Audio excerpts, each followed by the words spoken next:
L'histoire de Les cheveux du Cadi. Elle était une fois un riche et puissant Cadi qui avait toujours la tête entièrement recouverte d'un grand turban.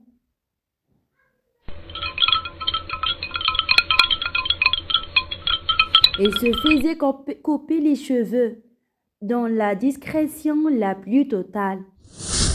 Son vieux coiffeur vivait avec lui dans le grand domaine qu'il occupait et s'enfermaient tous les deux à clé et personne n'avait d'idée sur les cheveux du Cadi, ce qui suscitait la curiosité de tout le monde.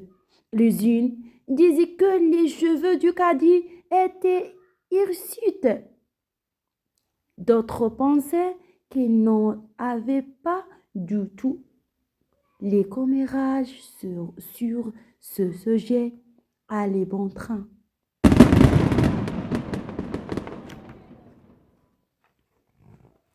Un jour, le vieux coiffeur mourut. Notre Cadi fut fort embarrassé.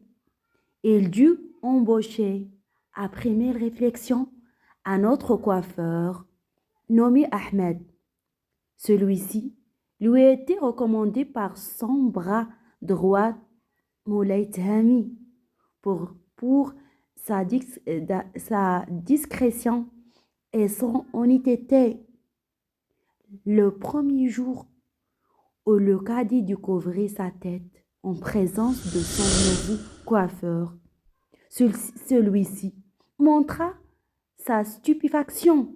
« Sire, je constate que vous n'avez pas besoin de mes humbles services. C'est au contraire, vous allez sortir d'essai tout à l'heure, comme si de rien n'était bien entendu. Vous allez garder le silence sur ma tête chauve. Attention, si jamais je découvre que vous avez divulgué le secret, votre tête sera coupée, ajouta le Cadi d'un air menaçant. Comptez sur moi, sire. Personne ne saura que notre grand Cadi chauve. Dites-le devant moi, mais ne le répétez pas derrière mon dos. Je ne veux pas que l'on me manque de respect à cause de ma tête chauve. À vos ordres, sire.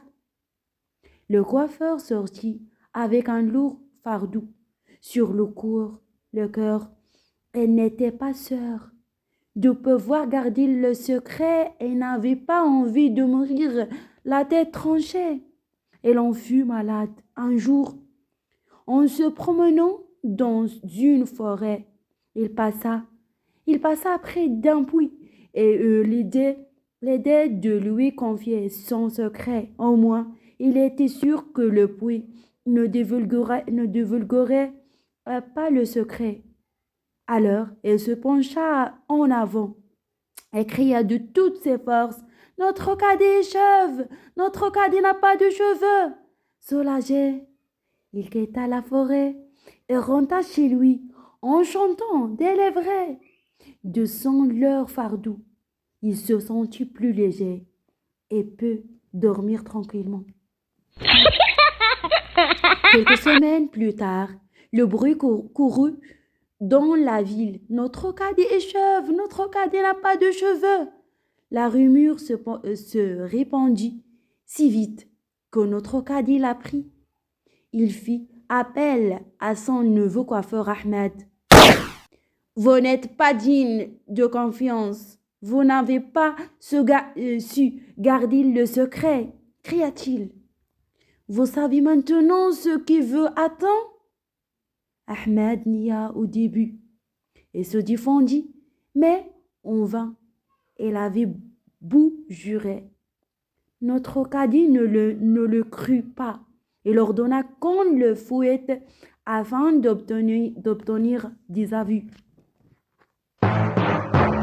Après la première coup de fuite, Ahmed demanda à parler au cadi et lui raconta l'histoire du puits et jura que c'était la pure vérité. Notre cadi se rendit lui-même à la forêt, guidé par son coiffeur, arrivé au puits.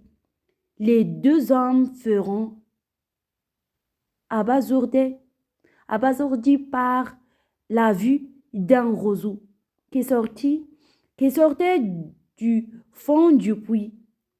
Le roseau en question se balançait et répétait: Notre cadet est chauve, notre cadet n'a pas de cheveux.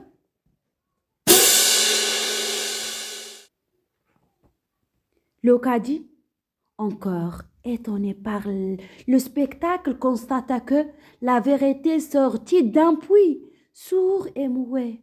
Sourd-muet, il comprit que l'on ne peut rien cacher aux autres et que la vérité finit toujours par émerger.